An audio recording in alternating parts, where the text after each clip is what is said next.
In part 1, we revealed what institutions are accumulating. Now, we explain why they're terrified. You might understand how it works. The financial system is designed to appear complicated. Complexity creates dependency. Dependency creates control. But Bitcoin is not complicated. It has been made to seem complicated. What you are about to learn took the banking industry over a decade to suppress, dismiss, and obscure. In the next 10 minutes, you will understand it completely.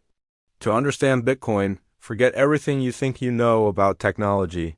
Start here, a ledger, a record of who owns what. For thousands of years, money has worked the same way. Someone keeps a record. In ancient times, it was carved in stone, then written in books, now stored in bank computers. Your bank balance is not a pile of cash in a vault. It is a number in a database. An entry in a ledger. When you send money, no physical object moves. A bank employee, or more accurately, a bank computer subtracts from your entry and adds to someone else's. That's it. That's the entire system. Entries in a ledger controlled by a bank. Who controls the ledger controls the money. Banks can freeze your account, deny transactions, close your access entirely, not because the money isn't yours, but because they control the ledger that says it is. Bitcoin asks a simple question. What if no one controlled the ledger? What if everyone did? Imagine a ledger that exists on 50,000 computers simultaneously, across every continent, in every time zone.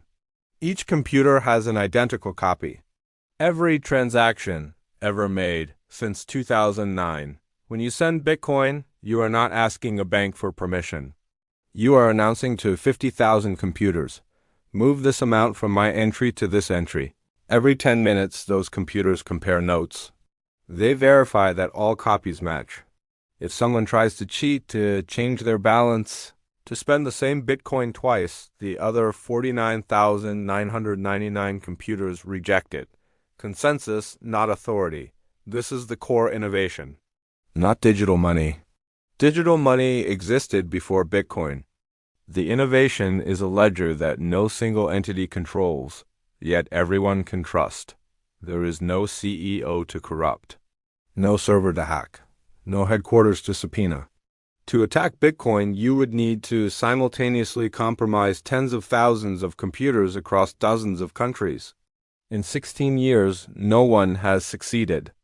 Now, the question. How does the network know the Bitcoin is yours? Not through your name. Not through your identification. Not through any bank verification. Through mathematics. When you own Bitcoin, you possess a private key, a string of numbers and letters that only you know. This key is like a signature that cannot be forged, a lock that cannot be picked. When you send Bitcoin, your private key creates a unique signature proving you authorized the transaction. Every computer on the network can verify this signature is valid. But no computer can recreate it without your key. Your key is your Bitcoin. This is fundamentally different from the current system. Your bank password can be reset by customer service. Your account can be accessed by court order.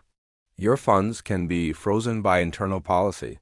A Bitcoin private key cannot be reset by anyone, cannot be accessed without your consent, cannot be frozen by any institution. If you hold your own keys, you hold your own money. Truly, for the first time in the digital age. The phrase, not your keys, not your coins, exists for a reason. It is the fundamental truth of Bitcoin ownership. We've explained the ledger, the network, the keys. Now, the property that makes Bitcoin unlike any money in history.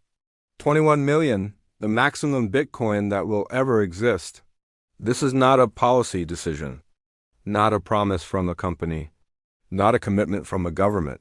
It is mathematics, encoded in the software that every node runs. New Bitcoin enters circulation through a process called mining. Computers compete to validate transactions, and winners receive newly created Bitcoin. But the reward decreases by half every 4 years. In 2009, 50 Bitcoin were created every 10 minutes. In 2012, it dropped to 25. In 2016, 12 and a half. In 2020, 6 and a quarter. And in 2024, it became 3.125. This halving continues until approximately the year 2140, when the final fraction of Bitcoin is created. After that, no new Bitcoin, ever, by design. Every fiat currency in history has been inflated, expanded, devalued. Bitcoin cannot be.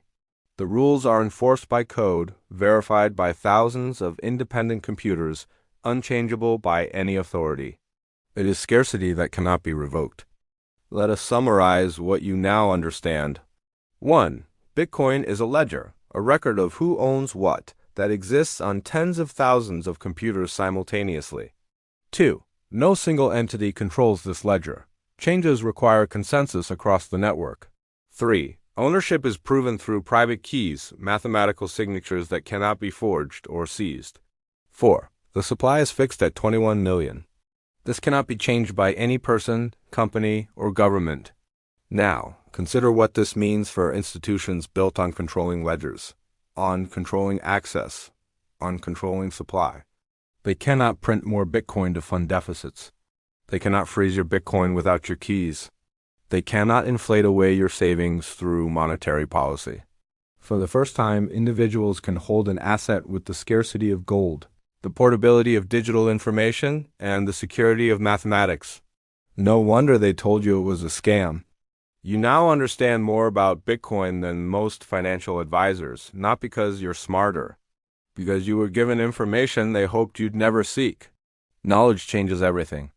In Part 3, we'll examine the 21 million limit in detail, why it cannot be changed, what happens when all Bitcoin is mined, and why this single property terrifies central banks. Subscribe.